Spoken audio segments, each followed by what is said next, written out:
Good morning, friends. It is beautiful this morning. Obviously a wee bit chilly. I consider leaving my robe on, but it's beautiful. Fucking love summer. I am grateful that all of this time that I am spending moving is happening when it is nice outside. Am I stoked on the days when it's like 85? No, but I appreciate that I am not attempting to do this in the snow. What you got for us this morning? It's interesting how life truly comes in seasons. This season is a very rapid movie for me, so that's fun. If you are feeling a little bit stuck, know that sometimes those seasons where we feel stuck are where some of our biggest growth comes. So be gentle with yourself, because if we were not feeling stuck, then we wouldn't necessarily feel called to grow and to expand and to make our container big enough to hold something bigger. So if you are in an expansion mode, awesome. But if you are not in an expansion mode, 1, 2, 3. Be gentle with yourself. Know that in order to have expansion time, we must have recuperation time. We must have time where things are quieter.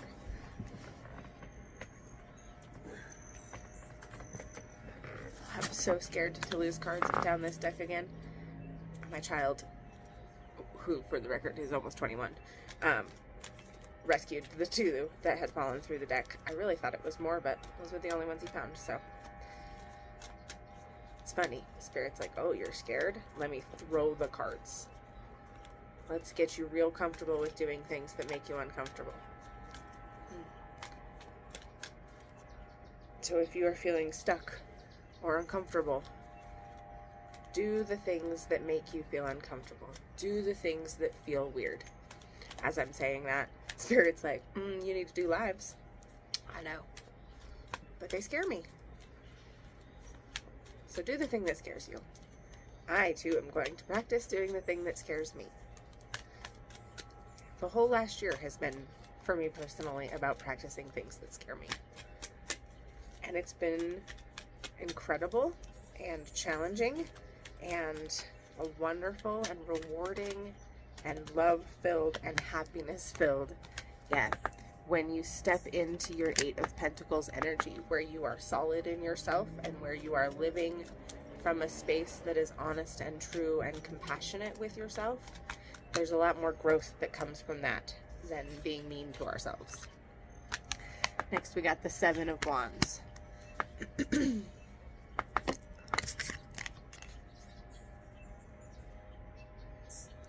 So it's interesting, I've never noticed this in this card. On this side, there's like a bunch of flowers and natural things.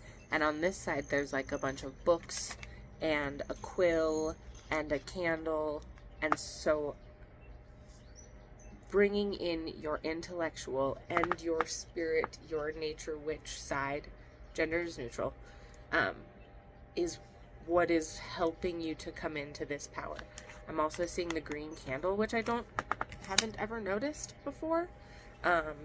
So if you are the kind of person that does ritual or anything like that, I think it's time for a money candle. Green candles are ideal, but you can use white as a substitute for any color candle, always, for the record. But maybe you need to do a candle where you carve your name and your date of birth and your intention and be very specific. Like, I've been using financial solvency. And as you are doing it, carve it with the intention that you are there already. Because being in that place of I want, I need, I don't have, is not the place where we draw more in. That's very random, tangent specific. So do some candle work if you are the kind of person that does candle work. And if you're not, maybe just light a candle and think about how you want your life to look. We got the 7 of Cups. 877.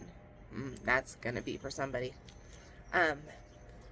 the Seven of Wands is about living and sitting in our power, expanding our bubble.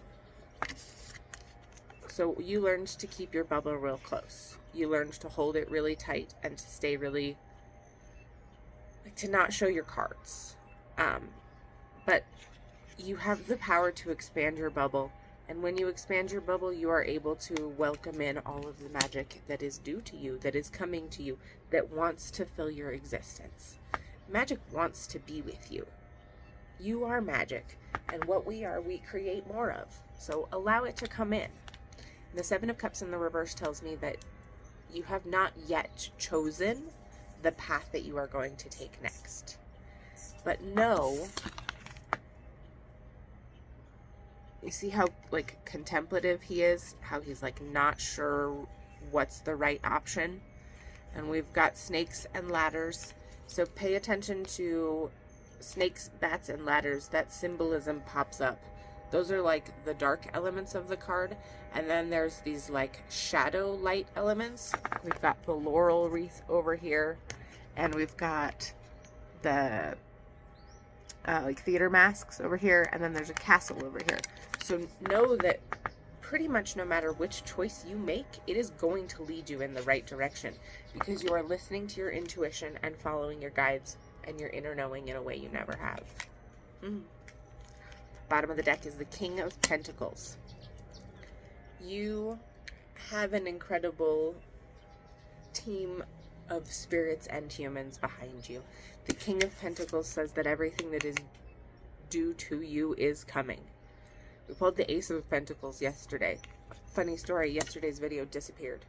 I recorded it, did all the things, edited it, and went to post it, and it was just gone. It's not on my phone. I can't find it anywhere. So we pulled the Ace of Pentacles yesterday, King of Pentacles today. Pentacles are earth energy, and it wants to come into you. So let it. We can call things in till we're blue in the face, but if we are not open and ready to hold and receive them, then it doesn't do us a whole lot of good.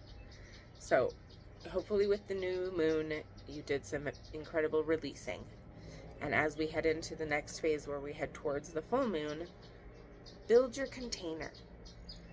Be very conscious of the words that you speak and think, because your nervous system and the universal energy, spirit hears you, whether you say it aloud or not. So get out of that place of doubt. I see you doubting yourself. You, like, think, oh, I get paid to exist. And then your secondary thought is like, no, that's not real. So pay attention to that secondary thought, because it is the one that matters. It's the one that's real. So if you are doubting yourself in that secondary thought, cut that shit out. You deserve wonder. Speak it into existence. Link in the bio if you want to do the things, readings or guidance session or Reiki. Yesterday I read an article or saw a thing that said that we have proven that Reiki cures cancer, which we knew, because energy work is powerful. So if you feel called, my website has my offerings, and I would love to work with you. Be kind to my friend.